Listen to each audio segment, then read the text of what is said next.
Jake DeLong here with Relive the Moment, here with Josh, and we came as Romans. We were just talking about, just before we started rolling film, I filmed you guys on January 7th on the Rock Yourself to Sleep tour. Yeah. And then all of a sudden, 2 days later, Dave is like, please pray for Josh. And I was like, what the hell's going on here, man? Yeah. Tell me, rough few moments for me. My website is called Relive the Moment. This isn't necessarily something I want to make you relive, but just, tell me how the outpouring from the fans affected you. Tell me how this affected your life. Did it change everything?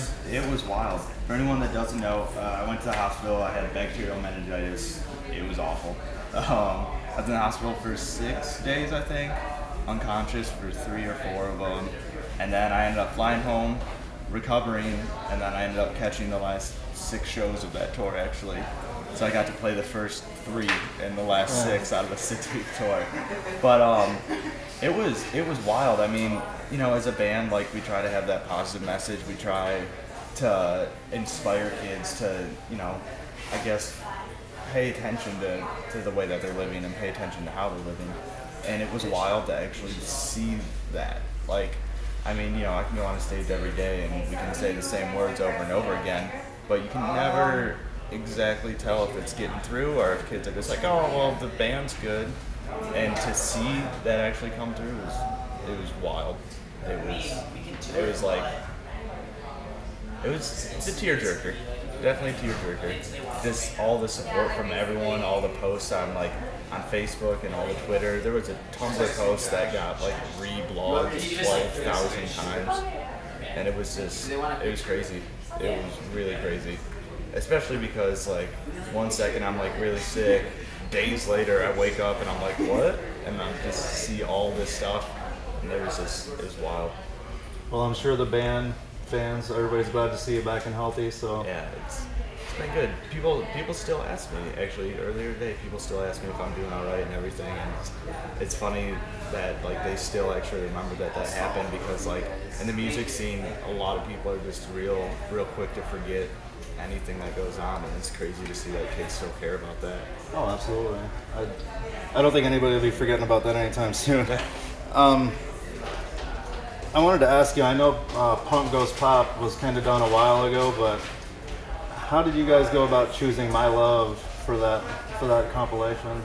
Well, when Fearless gave us the go-ahead to do a cover and that we'd be on it and everything, they sent us a list of songs, and that one was just the most fitting. I mean, a lot of mainstream songs don't really have the greatest message in them. And I mean, when you build your band on a strong message that we stick to, we can't just be like, oh, just kidding, we're doing this cover song that, is about all the not good things that mainstream songs that I don't need to mention. I'm sure everyone knows. Yeah. So I mean, that and My Love, it kind of, in a funny way, goes along with our message about, loving everyone and all that. And just, I don't know, I like that song. It's a good song. Justin Timberlake's a good singer.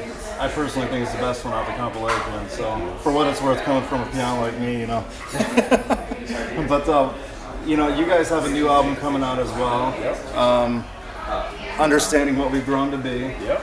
And you guys have released several tracks from it. I read a quote, and I'm going to tell you what it is, and I want to know what you think about this, okay? Because Joey Sturgis is your producer, right? Yeah. And he said that one of the best songs I've ever produced, in my opinion, is that song. And knowing the roster of bands that he's done in the past, how does that make you guys feel? What does that comment mean to you guys? Oh, it's just awesome. Joey is such an awesome dude, and he's a good personal friend of mine, on top of all the amazing work that he does. And I mean, when we started recording the songs and as they all started coming together, we're all kind of like, wow, we really got something going here. We really got something good. And we were already out of the studio when he started mixing and mastering, and so we were all kind of like, how's this gonna go? And for him to say that about one of the songs, my favorite song on the CD, was just awesome. Just so reassuring. because I mean, you know, you can think that you recorded the best CD in the world, and you might release it, and no one's gonna like it. It's a little nerve-wracking. So, how do you think fans are gonna receive your new album? How different is it in sound to, you know? Well, we've already released 2 songs off of it, and those songs have gotten such good reception. And so, I mean, if they like those songs, I know they're gonna like the rest of the album. And I'm just real excited for that. It's gonna be cool. September 13th. Right. I was gonna say that. So, how do you guys start writing? I mean, when it comes down to it, does the music go down first, and then Dave and Kyle get together? I mean, how does that whole process work out?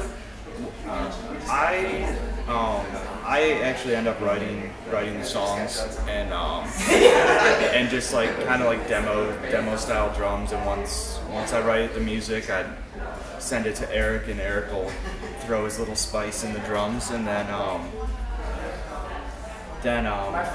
for this CD, we had a lot of time for pre-production where we were just sitting there just listening over and over again to the songs. And there's actually, let's see, there's a song on the new CD that I wrote while we were in Europe.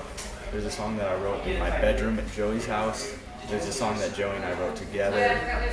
2 songs on it got like almost completely rewritten in my bedroom. Because we were just listening to it over and over again, and I was like, this song sucks. Like, I don't want to release this. And so I ended up rewriting everything.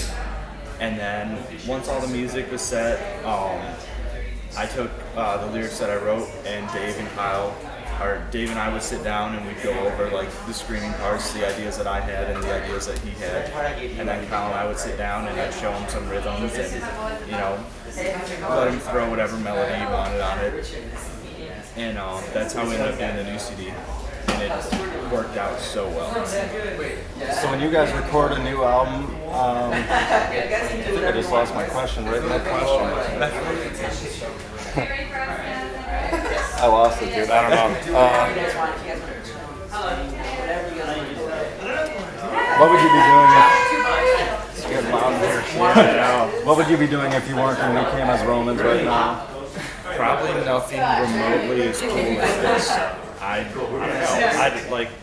We talk about it all the time. Like, I couldn't really imagine myself doing something else. I mean, I've been in We Came as Romans. Dave and I started the band 6 years ago.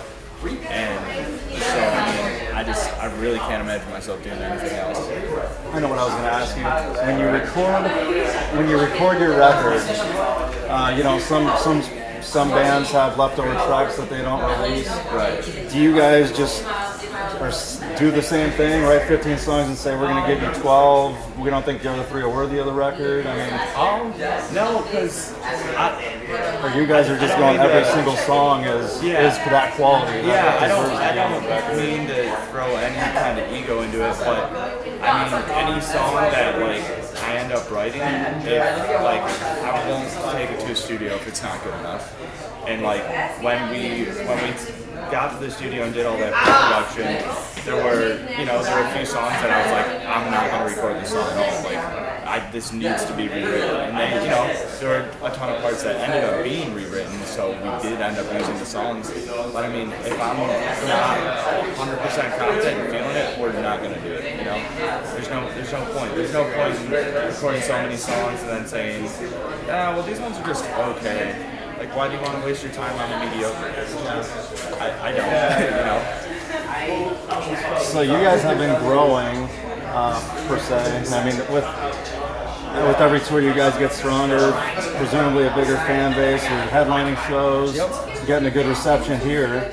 What does the future hold for you guys? I know in fall you have a headlining tour coming up.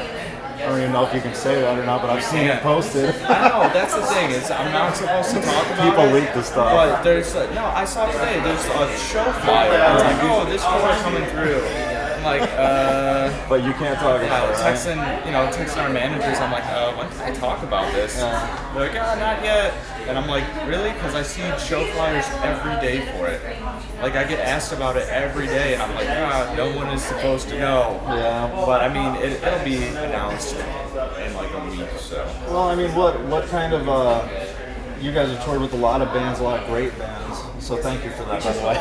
But you know, is there anybody you haven't toured with yet that you'd like to tour with still? You guys just wrapped up a huge tour at the Day to Remember a couple months ago. I would love to tour with Relive, honestly. It's one of those bands that I just listened to since I've been in this band. We've never got a chance to tour together. I like to tour with Prada too, the Devil Wears Prada. The dudes in that band are really cool dudes, and they're just good musicians, so good live. And I just think that genre-wise, we would make a good fit to tour together.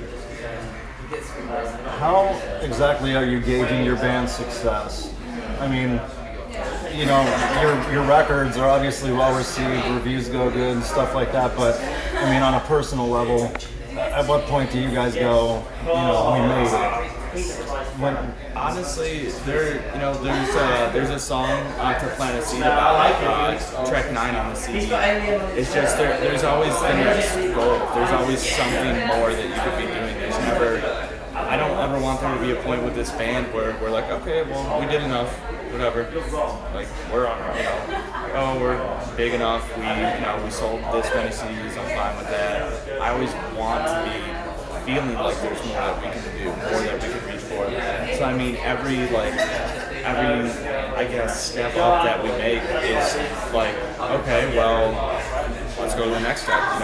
Let's not dwell on it. Let's not sit here and be like, we're so successful, we did this and this. Rather than doing that, why don't we just say, oh, well, it's awesome that we did this, it's awesome we worked this hard, but let's keep going, let's keep moving. And so, just trying to not get complacent with where we've been. Awesome, man. Well, we're good to see you back in good health, man. Keep your eyes out for We Came as Roman's new album, September 13th. Pick it up. Thank you very much, man.